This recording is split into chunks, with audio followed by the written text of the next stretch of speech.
Hi students, good evening all of you.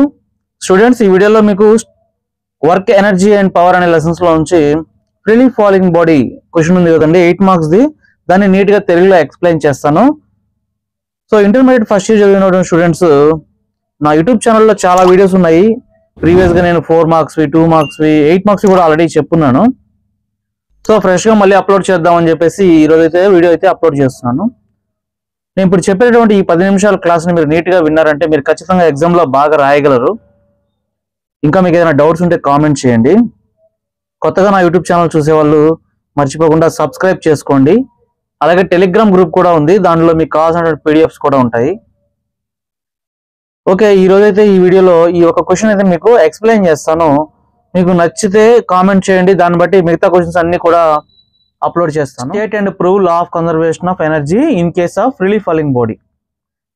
Freely falling body కేసులో మనకి law of conservation of energy గురించి చెప్పమన్నాడు. Law of conservation of energy అంటే తెలుగులో దాని అర్థం శక్తి నిత్యత్వ నియమం అని. అంటే శక్తి ఎప్పుడు కూడా కాన్స్టెంట్ గా ఉంటుంది, దానికి సంబంధించినటువంటి ఉదాహరణతో ఎక్స్ప్లెయిన్ చేయమని చెప్పేసి అడుగుతాడు అనమాట. ఈ క్వశ్చన్ లో మీకు 6 మార్క్స్ అయితే పడతాయి. ఇంకో 2 మార్క్స్ కి అటాచ్డ్ ప్రాబ్లం ఇవ్వడం జరుగుతుంది. ఈ చాప్టర్ లో ముఖ్యంగా మనకి 3 క్వశ్చన్స్ అయితే మీరు నేర్చుకోవాలి.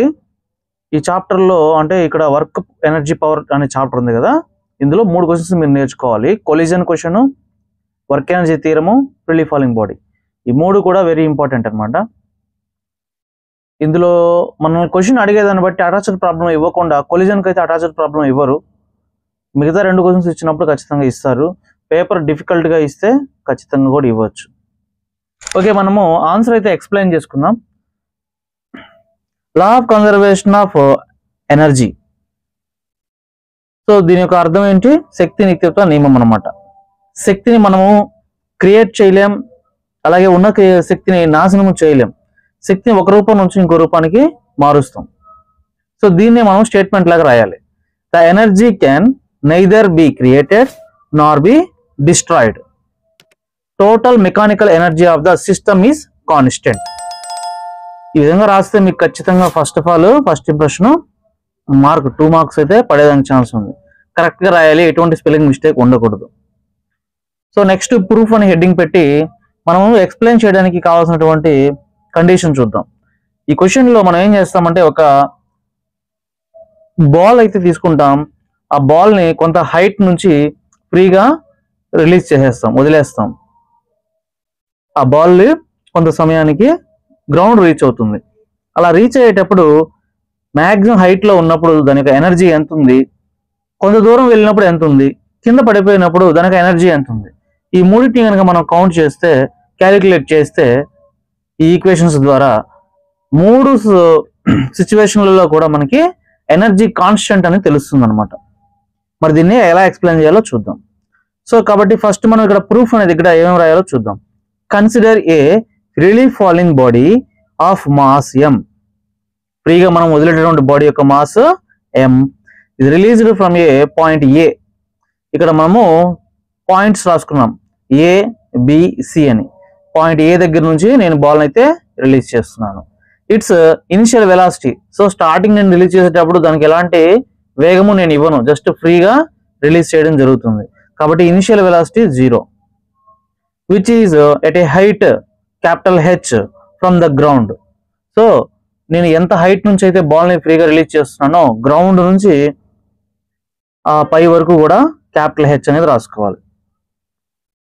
సో ఇలాగా స్టార్టింగ్ ఈ విధంగా మీరు అయితే రాసినప్పుడు మీకు 2 మార్క్స్ పడతాయి. డయాగ్రామ్ ఖచ్చితంగా మెన్షన్ చేయండి. ఈ డయాగ్రామ్ లో చూడండి ఏమేమి రాశానో. బాల్ అనేది పాయింట్ ఏ దగ్గర ఉన్నప్పుడు దాని యొక్క వెలాసిటీ 0. దాన్ని నేను రిలీజ్ చేసినప్పుడు బాల్ కిందకి డ్రాప్ అవుతుంది కదా, కొంత వేగం పెరుగుతుంది, వేగం చేంజ్ అవుతుంది. కాబట్టి వెలాసిటీ v1. తర్వాత గ్రౌండ్ రీచ్ అయినప్పుడు వెలాసిటీ v2. ఈ విధంగా రాశాను. అలాగే ఏ నుంచి బి వరకు అది కిందకి వచ్చేటప్పుడు కొంత దూరం అయితే వచ్చింది. ఆ కొంత దూరాన్ని మనము x అని అనుకోవచ్చు. సో కాబట్టి x దూరం అది కిందకు వచ్చినప్పుడు మొత్తం హైట్ h అయితే x దూరం కిందకు వచ్చేసింది. కాబట్టి ఇప్పుడు దీని యొక్క హైట్ ఎంత అంటే h మైనస్ x. డయాగ్రామ్ ను మీరు నీట్ గా డ్రా చేసుకుంటే క్వశ్చన్ అంతా కూడా నీట్ గా అర్థమవుతుంది. అలాగే ఇప్పుడు నేను ఏం చెప్పాను, ఎనర్జీని క్యాలిక్యులేట్ చేయాలి అని చెప్పాను. సో ఎనర్జీస్ మనకి కైనెటిక్ ఎనర్జీ, పొటెన్షియల్ ఎనర్జీ అనేవి రెండు ఉన్నాయి. ఈ రెండింటిని కనుక మనం క్యాలిక్యులేట్ చేస్తే మనకి పాయింట్ ఏ దగ్గర ఎనర్జీ ఎంత ఉంది, టోటల్ ఎనర్జీ ఎంత ఉంది అనేది మనకు తెలుస్తుంది అన్నమాట. సో కాబట్టి పాయింట్ ఏ దగ్గర, పాయింట్ బి దగ్గర, పాయింట్ సి దగ్గర మీరు చేయాల్సి ఉంది. ఫస్ట్ చూడండి, హెడ్డింగ్ పెట్టండి ఎట్ పాయింట్ ఏ అని పెట్టేసి here velocity u is 0. So point A దగ్గర velocity u is equal to 0, height h. So అది ఎంత హైట్ లో ఉంది, h అనేటువంటి హైట్ లో ఉంది కింద నుంచి పై వరకు. సో ఈ రెండు చాలు ఇక్కడ. సో దేర్ ఫోర్ మీరు కైనెటిక్ ఎనర్జీ ఫార్ములా రాసేసి సబ్స్టిట్యూట్ చేశారంటే మీకు వస్తుంది. Kinetic energy formula 12mv². ఇందులో v అంటే ఏంటి, వెలాసిటీ కదా. సో ఈ బాడీకి ఇనిషియల్ వెలాసిటీ 0, కాబట్టి ఇక్కడ ఫైనల్ వెలాసిటీ కూడా స్టార్టింగ్ పొజిషన్ దగ్గర ఎటువంటి వెలాసిటీ ఉండదు, కాబట్టి v ప్లేస్ లో 0 పెడితే మనకి టోటల్ కైనెటిక్ ఎనర్జీ 0 ఉంది. మరి నెక్స్ట్ ఏం చేయాలి, పొటెన్షియల్ ఎనర్జీ కనుక్కోవాలి. పొటెన్షియల్ ఎనర్జీ ఫార్ములా ఏంటి, PE = mgh. ఇక్కడ స్మాల్ h రాసుకోండి, mgh అనేది ఫార్ములాస్ కాబట్టి ఇక్కడ స్మాల్ లెటర్స్ రాయండి. మరి ఈ ఫార్ములాలో మనం వాల్యూస్ సబ్స్టిట్యూట్ చేస్తాం. అదే ఇక్కడ ఇచ్చినటువంటి things. PE potential energy = m అంటే మాస్, g అంటే గ్రావిటేషన్, యాజ్ ఈజ్ రాసేయండి. మరి h అంటే ఎంత హైట్ లో ఉండేది కదా. సో ఈ పాయింట్ దగ్గర ఉన్నప్పుడు దాని యొక్క పొటెన్షియల్ ఎనర్జీ ఎంత, హైట్ ఎంత అంటే క్యాపిటల్ H. సో ఈ రెండింటిని కూడా మనము కైనెటిక్ ఎనర్జీ 0 వచ్చింది, పొటెన్షియల్ ఎనర్జీ mgh వచ్చింది. ఈ రెండింటిని టోటల్ చేసాం అనుకోండి, total energy = kinetic energy plus potential energy 0 + mgh. Therefore total energy mgh. Equation 1 అని పెట్టండి. సో ఇంతవరకు కూడా మీకు ఈజీగా అర్థమైపోయి ఉంటుంది. మరి నెక్స్ట్ ఈ రెండు కేసెస్ కూడా చూద్దాం.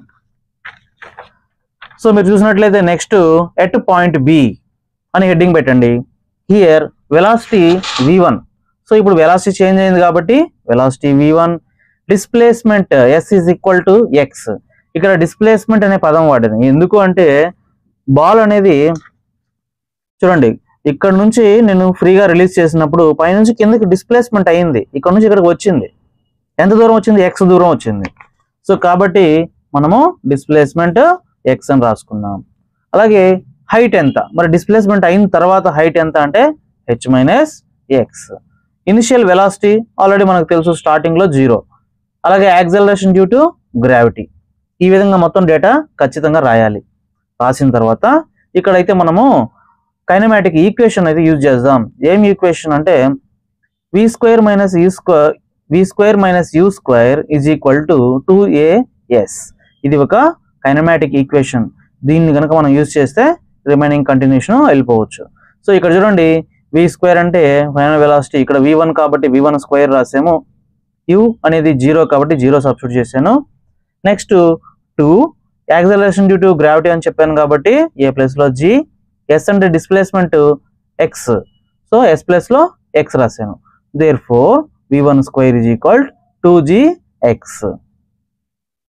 మరి నెక్స్ట్ ఏం చేయాలి, ఎందుకు రాశాను అసలు ఈ ఈక్వేషన్ అంటే కైనెటిక్ ఎనర్జీలో 12mv² అనే ఫార్ములా ఉంది కదా, v² అనేది ఉంది కదా. సో అది రావడం కోసం ఇది చేశాను అనమాట. సో ఇప్పుడు 1/2m, ఇక్కడ v1² అంటే ఇదనమాట, v1² = 2gx. So 2gx రాసాము. 2 cancel చేస్తే mgx ఈ విధంగా రాసుకున్నాం. సో కైనెటిక్ ఎనర్జీ మనకి వచ్చేసింది. దాని తర్వాత potential energy mgh. So mgh place లో మనము mg రాసేసాం. మరి h అంటే ఏంటి, ఇప్పుడు బాల్ రిలీజ్ చేసిన తర్వాత b అనే పాయింట్ కిందికి వచ్చింది కదా, మరి అప్పుడు దాని హైట్ ఎంత అంటే h, క్యాపిటల్ H - x. కాబట్టి h - x కనుక మనం ఇలా రాసి ఈ mgతో మల్టిప్లై చేస్తే mgh - mgx అని రాస్తాం. సో ఇప్పుడు నీకు కైనెటిక్ ఎనర్జీ వచ్చింది, పొటెన్షియల్ ఎనర్జీ వచ్చింది. రెండింటిని కనుక టోటల్ చేసామనుకో టోటల్ ఎనర్జీ వస్తుంది. So therefore total energy at the B = mgx plus mgh minus mgx. ఇక్కడ ప్లస్ mgx ఉంది, మైనస్ mgx ఉంది. రెండింటిని క్యాన్సిల్ చేసేస్తే మీకు mgh మిగులుతుంది. So therefore total energy of the B = mgh అవుతుంది. కాబట్టి మనం ఈక్వేషన్ 2 అని రాసుకోవచ్చు. సిమిలర్లీ మనము at point C, third case అనమాట, బాల్ అనేది గ్రౌండ్ రీచ్ అవుతుంది కదా అప్పుడు. Here velocity v2, displacement s = h. Displacement ఇక్కడ S = H అని ఎందుకు రాసాము? బాల్ అనేది మాక్సిమం హైట్ నుంచి కింది వరకు వచ్చేసింది కదా. సో టోటల్ ఎంత డిస్ప్లేస్మెంట్ అయిందంటే h దూరం డిస్ప్లేస్మెంట్ అయింది. దేర్ఫోర్ నెక్స్ట్ అలాగే ఇప్పుడు హైట్ ఎంత? సో ఇప్పుడు కింద పడిపోయింది కదా, కింద పడిపోయినప్పుడు ఎంత హైట్ అంటే 0. సో కింద పడిపోయింది కాబట్టి. Next initial velocity u = 0, a = g. Same అనమాట, ఇక్కడ ఎలా రాశారో అలాగే ఉంటాయి. ఇక్కడ x ప్లస్ లో H రాస్తారు. నెక్స్ట్ ఇక్కడ కూడా మనం కైనమాటిక్ ఈక్వేషన్ యూజ్ చేయాలి. v² - u² = 2as. అలాగే సబ్స్టిట్యూట్ చేస్తే v² ఇక్కడ థర్డ్ పాయింట్ దగ్గర మనం ఏం రాసాం? వెలాసిటీని v2 కదా, అందుకని v2² - 0² = 2g. s ప్లస్ లో h రాయాలి. therefore v2² = 2gh. So next చూడండి, కంటిన్యూ. మనకి ఇది ఎందుకు రాసాము? కైనెటిక్ ఎనర్జీ ఫార్ములాలో సబ్స్టిట్యూట్ చేయడానికి. Kinetic energy formula 12mv². So v2 లో మనం ఏం చేస్తాం? 2gh రాస్తాం. 2 క్యాన్సిల్ పోతే mgh మిగిలింది. సో ఇక్కడ మనకి కైనెటిక్ ఎనర్జీ mgh మిగిలింది. సో నెక్స్ట్ పొటెన్షియల్ ఎనర్జీ కూడా చేయాలి కదా. సో పొటెన్షియల్ ఎనర్జీ చూడండి, potential energy PE short cut లో మనము PE అని రాయొచ్చు. Potential energy PE = mgh. mgh plus లో 0 ఎందుకు రాశాను? హైట్ అనేది 0 అయిపోయింది కదా. థర్డ్ కేసు పాయింట్ C దగ్గరికి h = 0, హైట్ అనేది 0 కాబట్టి 0 రాశాను. సో therefore mg × 0 అయిపోయింది. So total energy kinetic energy plus potential energy mgh + 0. So ఇక్కడ కూడా మనకి టోటల్ ఎనర్జీ అనేది పాయింట్ C దగ్గర mgh వచ్చింది. సో ఈ విధంగా మనం అబ్జర్వ్ చేస్తే మనకి 3 equations, equation 1 and 2 and 3 total గా ఏమొచ్చిందమ్మా? టోటల్ ఎనర్జీ A, అలాగే total energy B, total energy C 3 కూడా ఈక్వల్ అని తెలిసింది. సో దీన్ని మనం ఏమంటాం? Law of conservation of energy అని అంటాం. ఓకేనా, రైట్. దీనికి మనకి అటాచ్డ్ ప్రాబ్లమ్స్ ఉంటాయి. సో ఇప్పుడు నేను ఈ వీడియో ఇంకా అప్లోడ్ చేసేస్తున్నాను. నెక్స్ట్ మీరు ఈ వీడియో చూసిన పిల్లలు ఎవరైనా సరే లైక్ చేసి నెక్స్ట్ వీడియోస్ పెట్టండి అనే మెసేజ్ కనుక పెడితే నేను చాలా హ్యాపీగా మిగతా అన్ని కూడా అప్లోడ్ చేస్తాను. ఇలా సింగిల్ కాదు, 8 మార్క్స్వి ఇంకా మీకు చెప్పాల్సినవి చాలా ఉన్నాయి. నేను చెప్పే వే అనేది మీకు నచ్చితే ఖచ్చితంగా కామెంట్ చేయండి, అలాగే మంచిగా మెసేజ్ చేయండి. నేను మీకు అన్ని క్వశ్చన్స్ అనేవి నీట్గా ఎక్స్ప్లెయిన్ చేస్తాను. వీటన్నిటిని పిక్స్ తీసి టెలిగ్రామ్లో అప్లోడ్ చేస్తాను. మీరు హ్యాపీగా చదువుకోవచ్చు.